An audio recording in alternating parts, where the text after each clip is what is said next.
September నెలకు సంబంధించినటువంటి important current affairs bits ఇప్పుడు చూద్దాం. మొదటి ప్రశ్న, ఏ రోజున ఎన్ఎస్ఎస్ దినోత్సవాన్ని నిర్వహిస్తారు? Answer 3 September 24.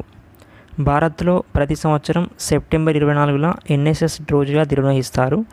జాతి సేవలో యువత పాత్ర పోషించేందుకు ఉద్దేశించింది ఇది. మొట్టమొదట ఈ పద్ధతిని జగన్నాథరావు బోన్సేలే సూచించగా తర్వాత యూజీసీ చైర్మన్ ఎస్ రాధాకృష్ణన్ నేతృత్వంలోని కమిటీ కూడా సమర్థించింది. 1969 నుంచి దీన్ని అమలు చేస్తున్నారు. కేంద్ర యువజన వ్యవహారాలు, క్రీడా మంత్రిత్వ శాఖ పరిధిలో ఈరోజు నిర్వహిస్తారు. ఎన్ఎస్ఎస్ గుర్తుగా కోనార్క్ సూర్య దేవాలయం ఉంటుంది. 1969లో దీన్ని ప్రారంభించినప్పుడు నాటి విద్యాశాఖ మంత్రి వికేఆర్వి రావు, అలాగే నందిని సతపతి అనే మహిళ ఈ పథకం అమలులో కీలక పాత్ర పోషించారు. ఆ తర్వాత ఆమె ఒడిశా రాష్ట్ర ముఖ్యమంత్రి కూడా అయ్యారు. రెండవ ప్రశ్న, ది ఫ్యూచర్ వీ వాంట్, మేము కోరుకుంటున్న భవిష్యత్తు అనే లక్ష్యంతో ఏర్పాటు చేసిన సంస్థ ఏది?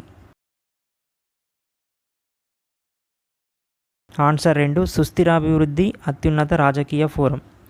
సుస్థిరాభివృద్ధి అత్యున్నత రాజకీయ ఫోరాన్ని ఇంగ్లీష్లో high level political forum on sustainable development అని పిలుస్తారు.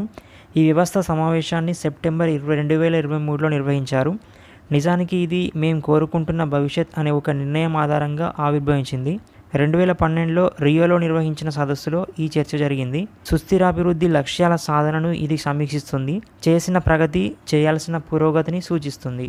మూడవ ప్రశ్న, శాస్త్ర సాంకేతిక రంగంలో ఎన్ని రకాల అవార్డులను ఇటీవల భారత్లో ప్రవేశపెట్టారు? Answer option 3, answer 4.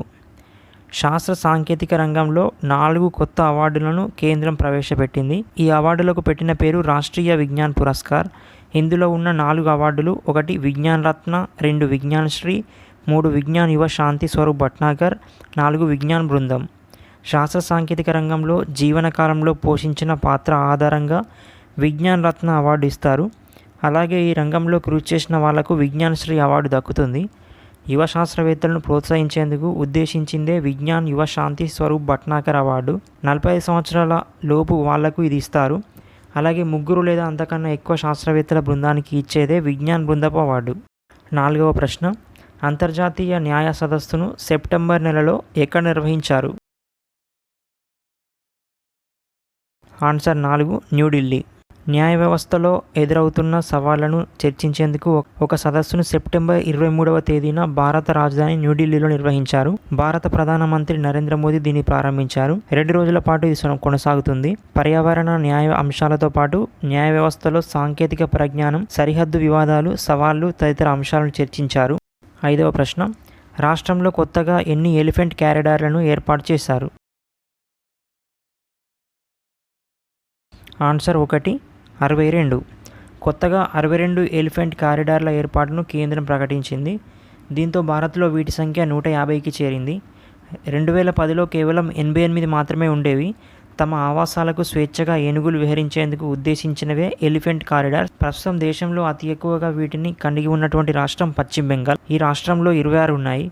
మొత్తం మధ్య తూర్పు భాగంలో 52 కారిడార్లు ఉండగా ఈశాన్యంలో 48 ఉన్నాయి. దక్షిణ భారతదేశంలో 21% మేర, ఉత్తర భారతదేశంలో 12% మేర ఏనుగు కారిడార్లు భారత్లో ఉన్నాయి. దాదాపు 15 రాష్ట్రాల్లో ఈ కారిడార్ల సంఖ్య 40% మేర పెరిగినట్లు కేంద్రం ప్రకటించింది. 6వ ప్రశ్న, ఈ ఏడాది సెప్టెంబర్ 25కు సంబంధించినవి ఏవి?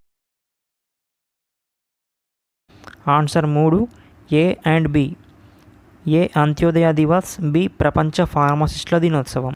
ఏటా సెప్టెంబర్ 20వ తేదీన అంత్యోదయ దివాస్ ప్రపంచ ఫార్మసిస్టుల దినోత్సవంగా కూడా నిర్వహించారు. అలాగే సెప్టెంబర్ నెల 4వ ఆదివారం రోజున ప్రపంచ నదుల రోజుగా నిర్వహిస్తారు. ఈ ఏడాది సెప్టెంబర్ 24వ తేదీన ప్రపంచ నదుల రోజు నిర్వహించారు. పండిత్ దీన్ దయాళ్ జయంతి సందర్భంగా అంత్యోదయ అన్న యోజనను రోజును ప్రకటించారు. దీన్ దయాళ్ ఉపాధ్యాయ 1916 సెప్టెంబర్ 25న జన్మించారు. అణగారిన వర్గాలకు అన్ని ప్రయోజనాలు తీసుకెళ్లాలన్నదే ముఖ్య లక్ష్యం. మానవాళికి ఫార్మసీ రంగం చేస్తున్న సేవలను గుర్తించేందుకు సెప్టెంబర్ 25ను ప్రత్యేకంగా కేటాయించారు. ఈ ఏడాది దీని ఇతివృత్తం ఆరోగ్య వ్యవస్థలను బలోపేతం చేస్తున్న ఫార్మసీ. 7వ ప్రశ్న, కింద పేర్కొన్న ఏ 2 గ్రామాలు ఉత్తమ పర్యాటక గ్రామాలుగా ఎంపిక అయ్యాయి? ఆన్సర్ 1 పెంబర్తి, చంద్లాపూర్. పెంబర్తి, చంద్లాపూర్లు ఉత్తమ పర్యాటక గ్రామాలుగా ఎంపికయ్యాయి. ఇవి వరుసగా జనగామ, సిద్దిపేట జిల్లాలో ఉన్నాయి. కాకతీయ కాలం నుంచి ఇత్తడి, కంచు లోహాలతో కళాకృతులు చేయడంలో పెంబర్తి గ్రామం గుర్తింపును దక్కించుకుంది. అలాగే రంగనాయక స్వామి దేవాలయం, రంగనాయక కొండలు తెలంగాణ సంస్కృతిని ప్రతిబింబిస్తాయి. ఈ ప్రాంతంలోని గొల్లభామ చీరలు కూడా గతేడాది యునెస్కో గుర్తింపు పొందినటువంటి వాటిలో ఉన్నాయి.